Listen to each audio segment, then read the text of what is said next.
तर 12वीची परीक्षा संपली आणि आता सगळ्यात मोठा प्रश्न आपल्यासमोर उभा राहतो तो म्हणजे पुढे काय करायचं, बरोबर ना? पर्याय तर भरपूर असतात, पण त्यातला आपल्यासाठी योग्य मार्ग निवडणं हे खरंच खूप महत्वाचं आहे. हो, मला माहितीये. हा प्रश्न ऐकूनच थोडं टेन्शन येतं नाही का? कारण अखेर ही आपल्या करिअरची दिशा ठरवणारी एक खूप मोठी पायरी आहे. पण काळजी करू नका. जर आपल्याकडे योग्य माहिती असेल, तर हा निर्णय घेणं नक्कीच सोपं होऊ शकतं. तर आज आपण अशाच एका खूप लोकप्रिय आणि तितक्याच प्रभावी मार्गाबद्दल बोलणार आहोत. आपण त्याला करिअरचा एक ब्लू प्रिंट म्हणूया आणि हा ब्लू प्रिंट आहे BBA म्हणजेच बॅचलर ऑफ बिझनेस ॲडमिनिस्ट्रेशन पदवीचा. ही एक अशी योजना आहे जी भविष्यासाठी एक मजबूत पाया तयार करते.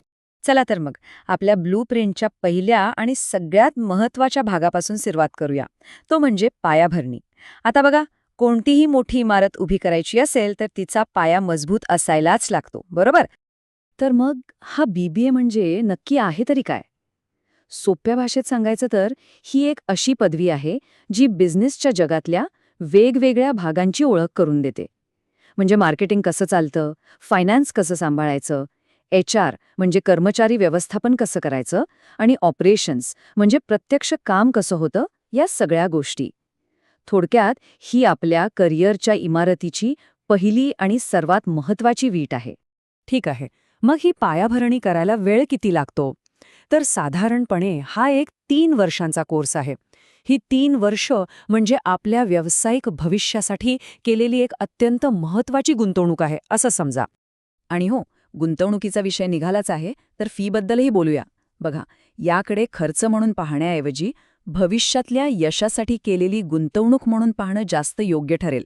कारण योग्य शिक्षण हे भविष्यात तुम्हाला कितीतरी पटींनी जास्त परतावा देऊ शकतं. चला, आपला पाया आता पक्का झालाय. आता वेळ आहे त्यावर एक शानदार करिअरची इमारत उभी करण्याची. बघूया ते कसं करता येतं. BBA पूर्ण झाल्यावर साधारणपणे 2 मुख्य मार्ग समोर येतात. पहिला म्हणजे नोकरी, जिथे आपण शिकलेली कौशल्य वापरून एखाद्या मोठ्या, चांगल्या कंपनीत काम करू शकतो.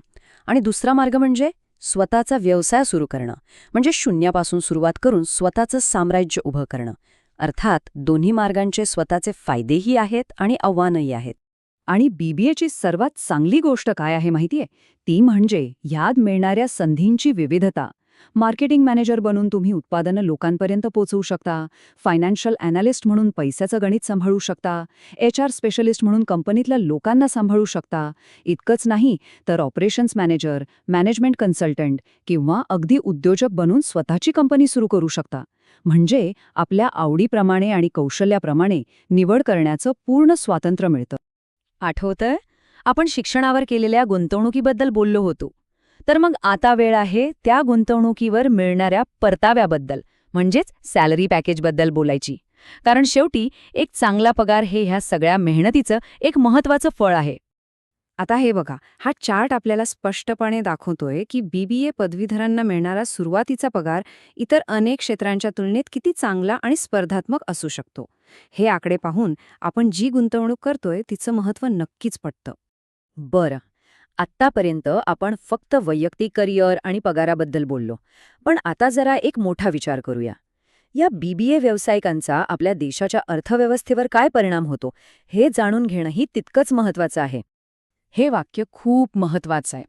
याचा सरळ अर्थ असा आहे की देशाची अर्थव्यवस्था तेव्हाच मजबूत होते जेव्हा तिथले उद्योग व्यवसाय मजबूत असतात. आणि हे व्यवसाय चालवण्यासाठी कोण लागतं? तर आपल्यासारखे कुशल व्यावसायिक. आणि म्हणूनच BBA पदवीधर हे फक्त एक नोकरी करत नाहीत, तर ते देशाच्या विकासातही खूप मोठं योगदान देतात. ते नवीन कल्पनांना म्हणजे इनोव्हेशनला चालना देतात, नवनवीन नोकऱ्या निर्माण करतात, आर्थिक घडामोडींना वेग देतात आणि भारताला जागतिक स्तरावर अधिक स्पर्धात्मक बनवतात. चला, आता आपण आपल्या ब्लूप्रिंटच्या शेवटच्या पण कदाचित सगळ्यात महत्त्वाच्या भागाकडे आलो आहोत. हे आहेत यशाचे नियम. जसं प्रत्येक ब्लूप्रिंटमध्ये काही महत्त्वाच्या सूचना दिलेल्या असतात, तसंच इथेही आहे.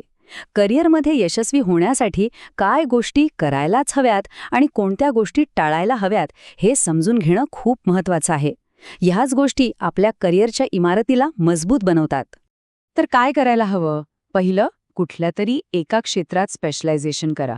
दुसरं, एक चांगलं प्रोफेशनल नेटवर्क म्हणजे ओळखी तयार करा. 3, इंटर्नशिप करून कामाचा प्रत्यक्ष अनुभव घ्या. 4, संवाद कौशल्य म्हणजे कम्युनिकेशन स्किल्स उत्तम बनवा. आणि 5, इंडस्ट्रीमध्ये काय नवीन चाललंय याबद्दल नेहमी अपडेटेड राहा. आणि कोणत्या गोष्टी टाळायच्या आहेत? तर सॉफ्ट स्किल्स म्हणजे टीमवर्क आणि लीडरशिप याकडे कधीही दुर्लक्ष करू नका. अपयशाला घाबरून नवीन आव्हानं किंवा जोखीम घेणं टाळू नका. चांगल्या मार्गदर्शकाचं महत्त्व कधीच विसरू नका. आणि सगळ्यात महत्त्वाचं, डिग्री मिळाल्यावर शिकणं थांबवू नका. शिकण्याची प्रक्रिया आयुष्यभर चालूच राहिली पाहिजे. तर ह्या सगळ्या चर्चेतून एक गोष्ट स्पष्ट होते. BBAचा मार्ग म्हणजे फक्त एक डिग्री नाहीये. तो एका यशस्वी, गतिशील आणि प्रभावी करिअरसाठीचा एक संपूर्ण तपशीलवार ब्लूप्रिंट आहे. ही एक अशी योजना आहे जी केवळ नोकरी मिळवण्यासाठी नाही, तर एक उत्तम व्यावसायिक बनण्यासाठी मार्गदर्शन करते. तर हा ब्लूप्रिंट आता आपल्या सगळ्यांसमोर आहे. पाया कसा घालायचा, इमारत कशी उभी करायची आणि तिला मजबूत कसं ठेवायचं याचे नियमही आता आपल्याला माहीत आहेत. आता शेवटचा आणि सगळ्यात महत्त्वाचा प्रश्न हा आहे की या ब्लूप्रिंटचा वापर करून पुढे काय उभं करायचंय याचं उत्तर प्रत्येकाला स्वतःच शोधावं लागेल.